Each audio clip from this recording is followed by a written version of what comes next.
My favorite class that I ever took was a class on waves, and it studied all sorts of waves, electromagnetic waves, seismic waves, ocean waves.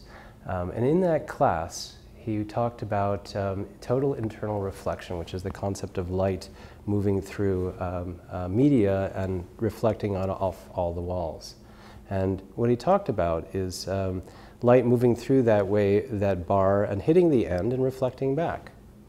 That makes perfect sense, right? Total internal reflection. And then he said, okay, now what happens if I have two bars and they're exactly the same? Well, light will stay inside both of those. When do two bars become one bar? When does the light travel all the way through and back?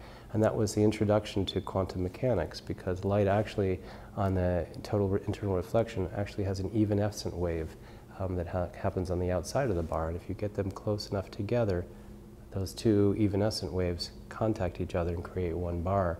And how that relates to my own research is that, of course, studying human emotion, it's about when is that connection made between you and another individual? How close, how far away, what makes that connection? So that was an interesting point for me and informed a lot of what I do.